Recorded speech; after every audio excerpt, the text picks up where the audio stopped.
So বন্ধুরা দেখুন আমাদের চিকেনটা কত সুন্দর মানে লোভনীয় হয়েছে। সো আমরা এখন একটু ভেঙে আপনাদেরকে দেখাচ্ছি মাংসটা কত সুন্দর সিদ্ধ হয়েছে।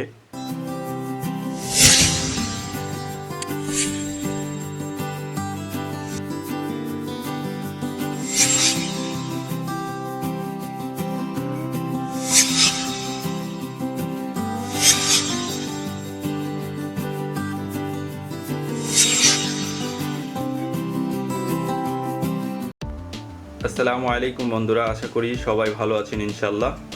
আপনাদের দোয়াতে আমরা সবাই ভালো আছি।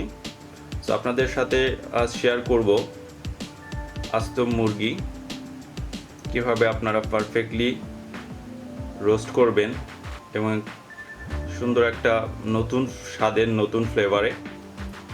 সো ফার্স্টে আমরা মুরগিটাকে ভালোভাবে পরিষ্কার করে এখানে নিয়ে নিয়েছি। আমরা এবার মুরগিটাকে একটু ছুরি দিয়ে ভালোভাবে শরীরটাকে একটু কেটে কেটে আমরা কুচি কুচি করে নিব হালকা। এটার ফলে মাংসগুলো ভালোভাবে মশলাগুলো মুরগির মাংসের ভিতরে প্রবেশ করতে পারবে। সো আমরা এখন ছুরি দিয়ে আমরা মুরগিটাকে একটু স্লাইস করে কেটে নিচ্ছি।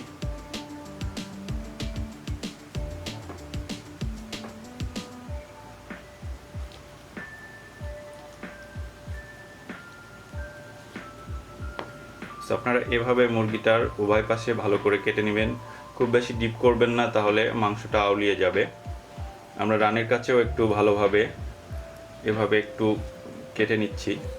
এটার ফলে আমাদের মশলাগুলো খুব সহজে মাংসের ভিতরে প্রবেশ করতে পারবে এবং মাংসগুলো ভালোভাবে সিদ্ধ হবে এবং টেস্টি হবে।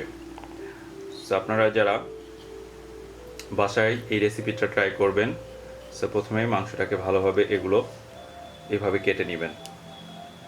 সো মোটামুটি আমাদের কাটা কমপ্লিট। এই পর্যায়ে আমরা মাংসের ভিতরে দিয়ে দিচ্ছি পরিমাণ মতন লবণ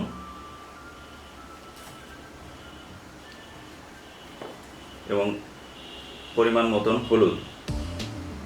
এখানে আমরা 1 টেবিল চামচ পরিমাণ হলুদ ব্যবহার করলাম। আমরা এখন এই হলুদ আর লবণটাকে ভালোভাবে মাংসের সাথে মাখিয়ে নিব।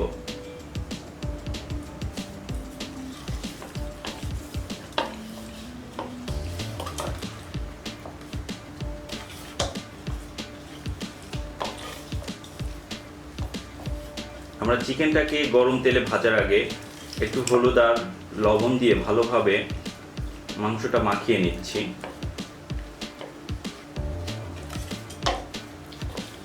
সো মোটামুটি আমাদের হলুদ এবং লবণ মাখানো কমপ্লিট। আমরা এবার চুলায় তেল গরম করতে দিয়ে দিব। আমরা আমাদের কড়াইতে তেল গরম করতে দিয়ে দিয়েছি। তেলটা হালকা একটু গরম হয়ে আসলে আমরা এর মাঝে ছেড়ে দিব আমাদের আস্ত চিকেনটাকে। এ পর্যায়ে আমরা আমাদের মাংসটাকে গরম তেলের ভিতরে ছেড়ে দিলাম। আমরা এই গরম তেলে আমাদের চিকেনটাকে আমরা হালকা একটু ভেজে দিব।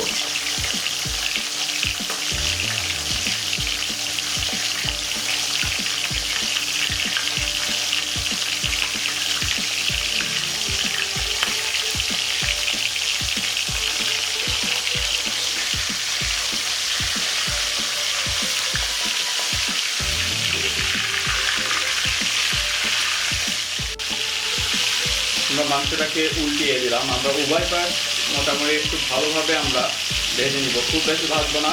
আমরা হালকা ভেজে মাংসটাকে আমরা চুলা থেকে নামিয়ে ফেলব।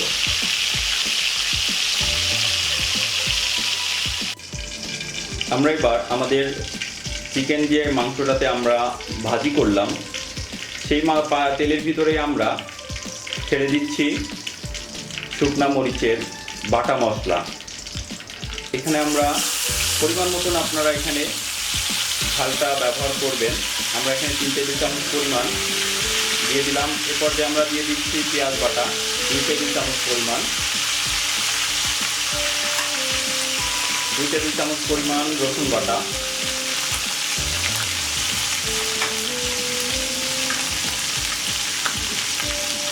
2 টেবিল চামচ পরিমাণ জিরা বাটা।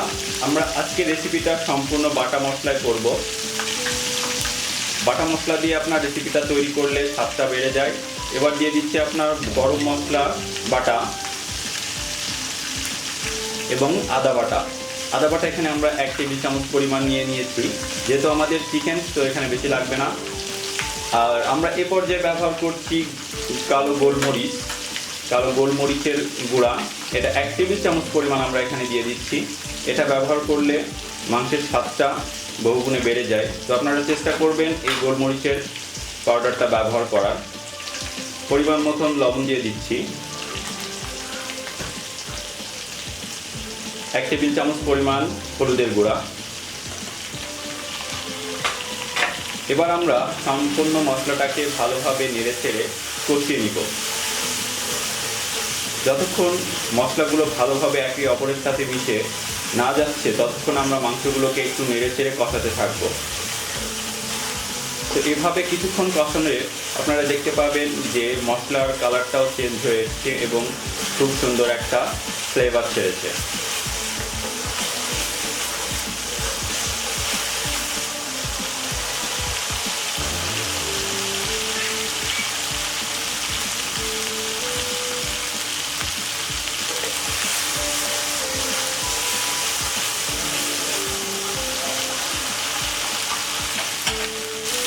আমাদের মশলাটা কষানো হয়ে গেছে, আমরা এবার এর ভিতরে ছেড়ে দিলাম আমাদের চিকেনটাকে। আমরা এবার এর মাঝে আমরা ছেড়ে দিব 2 টেবিল চামচ পরিমাণ সয়া সস।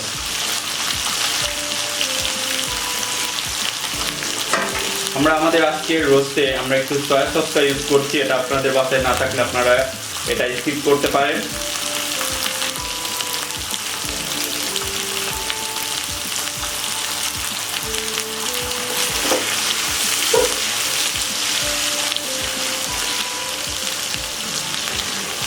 মাংসটাকে ভালোভাবে উল্টিয়ে পাল্টিয়ে মশলাটা ভালোভাবে মাংসের গায়ে লাগিয়ে দিতে হবে এবং আমরা যে মাংসটাকে আমরা ছুরিতে একটু কেটে নিচ্ছিলাম, তো মাংসটা ভালোভাবে যাতে মশলাটা ভালোভাবে মাংসের ভিতরে প্রবেশ করতে পারে সেই দিকটা খেয়াল রাখবেন। রোস্টের স্বাদটাকে আরও বহুগুণে বাড়ানোর জন্য আমরা এখানে টমেটোর সসটা ব্যবহার করছি 3 টেবিল চামচ পরিমাণ।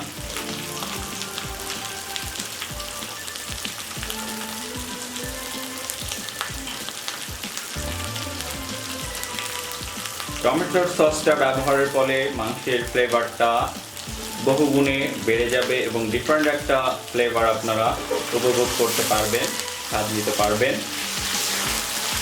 তো মাংসটাকে আমরা ভালোভাবে এভাবে নেড়েচেড়ে রান্না করে নিব।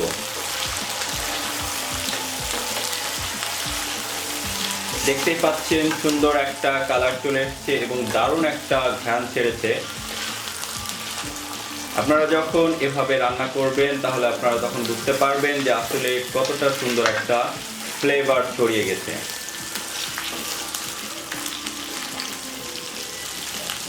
টমেটোর সস ব্যবহারের ফলে আলাদা একটা স্মেল আপনারা পাবেন।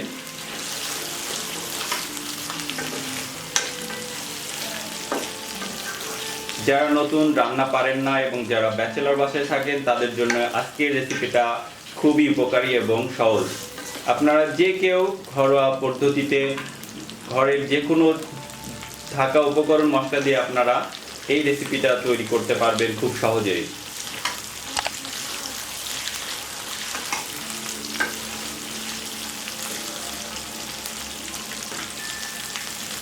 আমরা এ পর্যায়ে আমাদের মাংসের ভিতরে দিয়ে দিচ্ছি আগে থেকে ভেজে রাখা পেঁয়াজ বেরেস্তা।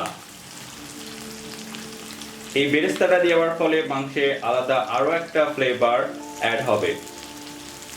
তো আপনারা পেঁয়াজ বেরেস্তাটা কিভাবে ভাজবেন কিংবা তৈরি করবেন সেটার ভিডিও আমার চ্যানেলে আছে, আপনারা দেখে নিতে পারেন। পেঁয়াজ কুচিটা ভালোভাবে তেলে দিয়ে বাদামি কালার না আসা পর্যন্ত আপনারা একটু ভেজে নেবেন, তাহলে দেখবেন পেঁয়াজ বেরেস্তা তৈরি হয়ে এসেছে। আমরা এবার আমাদের রান্নাটা পুরোপুরি কমপ্লিট করার জন্য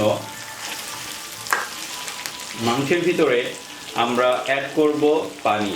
আপনারা এখানে যদি গরম পানিটা ব্যবহার করেন তাহলে সবচেয়ে বেটার হবে, গরম পানি যদি না থাকে তাহলে নর্মাল পানিও আপনারা ব্যবহার করতে পারেন। তো আমরা এখন এই পর্যায়ে মাংসের ভিতরে পানি দিয়ে দিচ্ছি।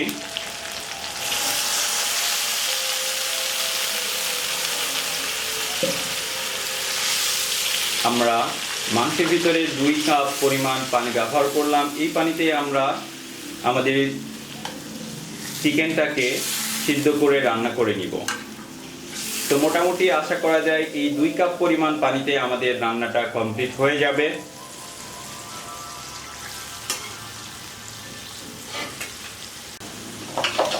মাংসটা ভালোভাবে সিদ্ধ হবার জন্য আমরা এবার ঢাকনা দিয়ে কড়াইটাকে ঢেকে দিচ্ছি। মাংসটা ভালোভাবে সিদ্ধ হওয়া পর্যন্ত আমাদেরকে ওয়েট করতে হবে। ফিরে আসছি কিছুক্ষণ পর। এরপর যে ঢাকনাটা উঠিয়ে আমরা একটু নেড়ে চেড়ে উল্টিয়ে পাল্টিয়ে দিলাম। এর ফলে ভালোভাবে মাংসটা উভয় পাশেই সিদ্ধ হবে। তো মাংস থেকে সুন্দর একটা স্মেল বের হয়েছে। আপনারা যখন কুক করবেন বাসায় তখন এই স্মেলটা টের পাবেন। খুব সুন্দর একটা স্মেল বের হয়েছে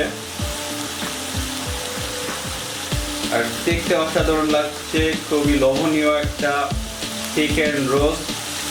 বাটা মশলায় যে এত সুন্দর রোস্ট করা যায় সেটা আপনারা না করলে বুঝতে পারবেন না। বন্ধুরা, আমাদের রান্নাটা কমপ্লিট। তো দেখতে পাচ্ছেন চিকেনটার মানে কালারটা কেমন এসেছে আর মশলার কালারটা তো জোস। আমরা এবার চুলা থেকে আমাদের চিকেনটাকে নামিয়ে আমরা সার্ভ করব। তো আমরা এখন চুলা থেকে চিকেনটাকে নামিয়ে দিচ্ছি। সো বন্ধুরা, দেখুন আমাদের চিকেনটা কত সুন্দর মানে লোভনীয় হয়েছে। সো আমরা এখন একটু ভেঙে আপনাদেরকে দেখাচ্ছি মাংসটা কত সুন্দর সিদ্ধ হয়েছে।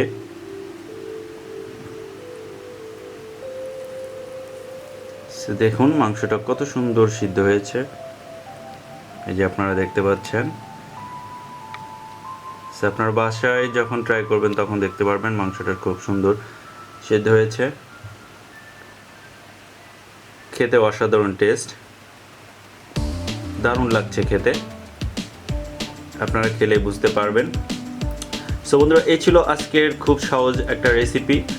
আপনারা বাসায় যে কেউ এই রেসিপিটা তৈরি করতে পারবেন।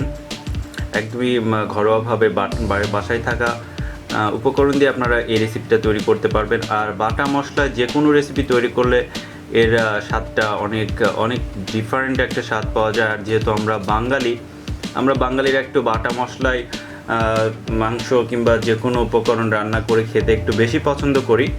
সো আজকের রেসিপিটা আমরা সম্পূর্ণই বাটা মশলা দিয়ে তৈরি করলাম। সো আপনারা বাসায় এভাবে তৈরি করবেন, তৈরি করে খাবেন, ইনশাআল্লাহ ভালো লাগবে।